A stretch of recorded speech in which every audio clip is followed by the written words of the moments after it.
السلام عليكم ورحمة الله وبركاته. أهلا بيكم في قناة حكايات رعب. قبل ما نبدأ حلقة النهاردة متنساش تعمل لايك واشتراك في القناة عشان يوصلك كل جديد.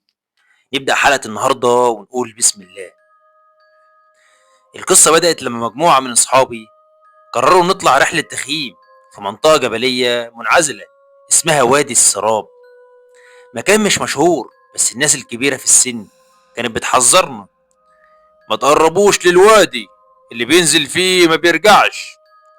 طبعا احنا ضحكنا وقتها واعتبرناها خرافات. وصلنا للوادي قبل المغرب. الجو كان غريب، الهوا ناشف والجبال عاملة زي جدران ضخمة سادة، كأننا محبوسين. لقينا مكان شكله مهجور، عبارة عن مبنى قديم مكون من دورين، مكتوب على بابه بلوحة خشب مكسورة: نزل السراب مغلق. بس الباب كان مفتوح. الفضول غلبنا ودخلنا. المكان كان تراب وروايح رطوبة خانقة، والسلالم بتصرصر تحت رجلينا. دخلنا قاعة استقبال مهجورة فيها كراسي مكسورة وساعة حائط واقفة عقاربها على الساعة 2:15. وأول ما قربنا من الكونتر لقينا دفتر تسجيل قديم جدا مكتوب فيه أسامي.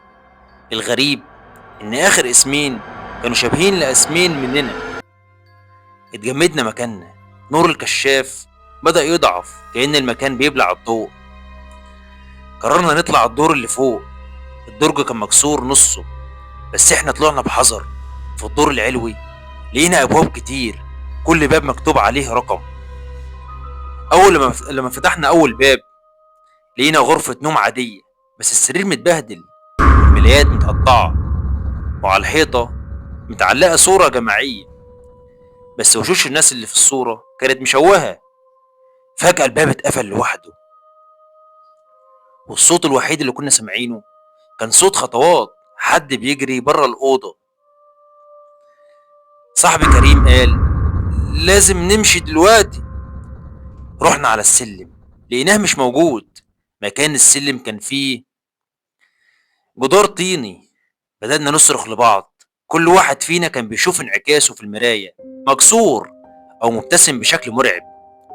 واحدة من صحباتنا، ندى، اختفت حرفيا. في لحظة كانت جنبنا، وفي اللحظة التانية ما شفناهاش، ما لقيناهاش خالص. نسمع صوت بتنادي من ورا الجدران: ساعدوني ساعدوني. بس مفيش طريقة نعرف منين جاي الصوت. حاولنا ندور عليها بكل الغرف، وفي آخر غرفة لقينا حاجة مكتوبة بالدم على الحيطة: لن تخرجوا إلا إذا تركتم واحد منكم. كنا متجمدين، مين اللي لازم نسيبه؟ في عز الحيرة الباب الرئيسي للنزل فتح لوحده والنور الطبيعي دخل. لكن في اللحظة دي كريم وقع على الأرض وبدأ جسمه يتشنج. بصينا عليه وشفنا وشه بيتحول لملامح حد تاني، كأنه بيتبدل مع كيان تاني مش بشري. جرينا بأقصى سرعة ناحية الباب المفتوح، ولما خرجنا بره النزل لفينا ورانا. مفيش أي بني آدم ومفيش أي مبنى.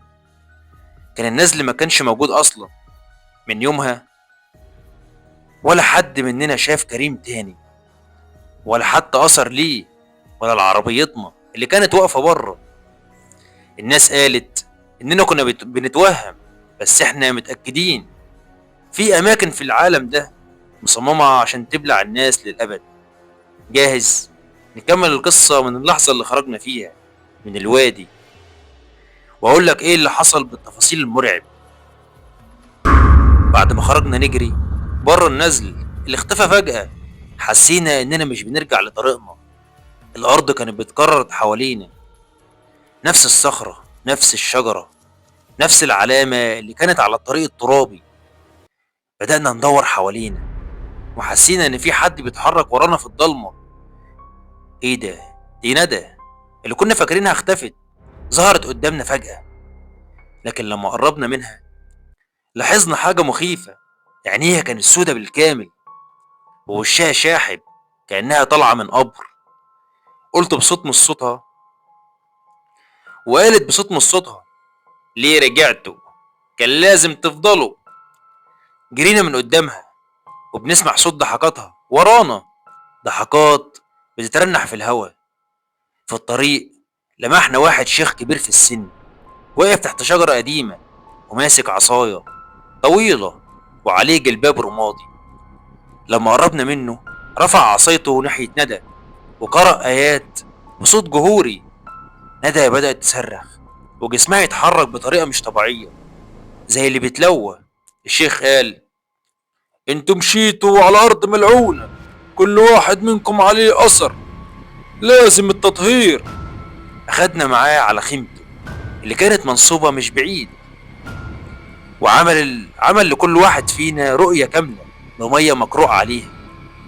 كل ما كان بيقرأ علينا كنا بنحس بتقل رهيب بيتشال من على ظهرنا.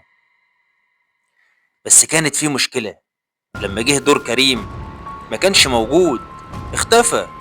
الشيخ قال بنبرة حزينة: اللي خدوه خلاص مش هيرجع زي الأول.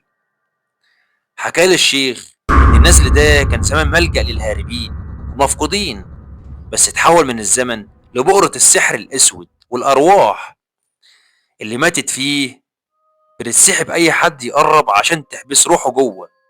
من يومها رجعنا بيوتنا بس كنا مختلفين. فيه اللي بقى بيصحى يصرخ بالليل، وفيه اللي بيشوف كوابيس متكررة، وفيه اللي حس إنه مش عايش حياته عادي. أما عن كريم، بعد شهور جالنا خبر إنه ظهر في مدينة تانية، لكن اللي شافوه قال إنه مش بيتكلم وعينه فاضية كأنه جسد من غير روح. وبكده تبقى خلص حلقة النهاردة. يا ريت لو عجبتك الحلقة متنساش تعمل لايك واشتراك في القناة. لو حد عنده تجربة وعايز يشارك بقى معانا يبعتها لنا في التعليقات. سلام عليكم.